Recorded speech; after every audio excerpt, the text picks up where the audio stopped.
අයිබෝන් අද අපි මේ වීඩියෝ එකකින් ගේන්න බලාපොරොත්තු වෙන්නේ ට්‍රාන්සිස්ටර් ක්‍රියාව පිළිබඳවයි. ට්‍රාන්සිස්ටර් ක්‍රියාව දන්නවා.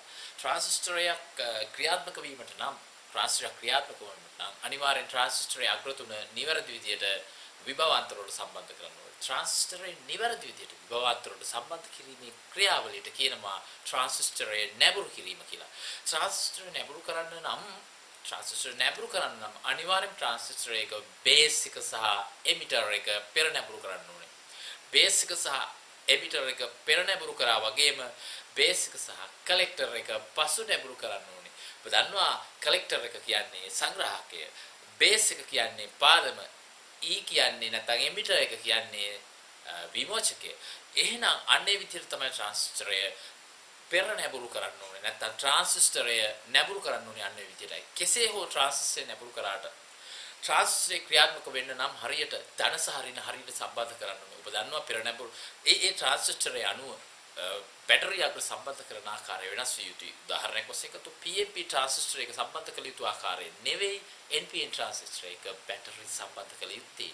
එසේනම් ඔබ ට්‍රාන්සිස්ටර් එක ක්‍රියාව අඳුරා ගැනීමට යන විට උදාහරණ කිහිපයක් අපි දැනගන්න ඕනේ. ට්‍රාන්සිස්ටරේ සම්බන්ධ උදාහරණ D400 C828 වගේ ට්‍රාන්සිස්ටර් ඕන තරම් ලංකාවේ කඩවල වල නැත්නම් ඉලෙක්ට්‍රොනික ෂොප් වල අපිට ගන්න පුළුවන් ඕන තරම් තියෙනවා. එසේනම් අද අපි කතා කරන්නේ මේ ක්‍රියාවල තියරි නැත්නම් අපේ ට්‍රාන්සිස්ටරේ ක්‍රියාවේ තියරි ටික පමණයි.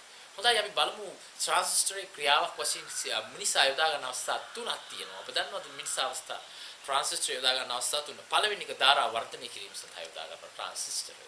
ධාරා වර්ධනය කිරීම ට්‍රාන්සිස්ටරේ යොදා ගන්න. ඔබ දන්නවා උදාහරණ වශයෙන් ඇම්ප්ලිෆයර්ස් වල නැත්නම් මහා බලවර්ධක වල මියුසිකල් සෝල භාවිත කරන බලවර්ධක වල ඔබ දැකලා තියෙනවා. ට්‍රාන්සිස්ටරේ ධාරාව ටිකෙන් ටික වර්ධනය කරලා මම දැවැන්ත ධාරාව බවට පත් කරන අවස්ථා දැකලා තියෙනවා. ඒකේ තියෙන උදාහරණයක් වශයෙන් ගත්තොත් තව ගත්තොත් ट्रांजिस्टर कंप्यूटर වල ධාරාව අවශ්‍ය තැන් වලට ධාරාව වර්ධනය කරලා යැවීම සඳහා ट्रांजिस्टर යොදා ගන්නවා. ट्रांजिस्टर යොදා ගැනීමේ දෙවන පියවර තමයි සංඥා වර්ධකයක් වශයෙන් යොදා ගන්නවා. ඔබ දැකලා තියෙනවා රේඩියෝ ස්ටේෂන් වලින් පිට කරන මහ ප්‍රබල සංඥාව අපේ ගෙවල් වලට එනකොට තාම පුවර් ධාරාව පුවර් සිග්නල් එකක් බවට පත් වෙලා තියෙනවා. පුවර් සිග්නල් එකක් බවට පත් වෙලා. නැත්නම් දුර්වල සංඥාවක් බවට පත් වෙලා තියෙනවා. මේ සංඥාව ස්ටෙප් බයි ස්ටෙප් වර්ධනය කිරීම සඳහා ඔබේ රේඩියෝ එක ඇතුලේ තියෙනවා ට්‍රාන්සිස්ටර් විශාල ගානක්. හොඳයි අපි තුන්වෙනි අවස්ථාව තමයි ස්විච් එකක් වශයෙන් යොදා ගන්නවා. ඔබ දන්නවා ට්‍රාන්සිස්ටරේ ස්විච් එකක් වශයෙන් යොදා ගන්න අවස්ථාවට උදාහරණ.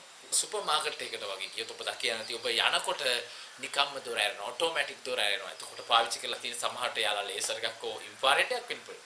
ඉන්ෆ්‍රාරෙඩ් එකක් කියන්නේ අදෝරක්ත කිරණයක් වෙන්න පුළුවන්. අදෝරක්ත කිරණය ඔබේ පාද මගින් කැපෙනකොට නැත්නම් ඔබේ ඉන්න ප්‍රදේශයේ මගින් වැහිලා යනකොට ක්‍රියාත්මක වන සංඥාව වර්ධනය කරලා දොර අරින්න මෝටරේට යවනවා. මේක කරන්නේ ස්විච් එකක් වශයෙන් ක්‍රියාත්මක වෙනවා. මේ ස්විච් එකක් වශයෙන් ක්‍රියාත්මක වන්නේ ට්‍රාන්සිස්ටරේ ප්‍රයෝජනය. හොඳයි අපි වෙනම මේ විදිහට කතා කරන්න යමු. මුලින්ම අපි ගමු ට්‍රාන්සිස්ටරේ වර්ධන ක්‍රියාව.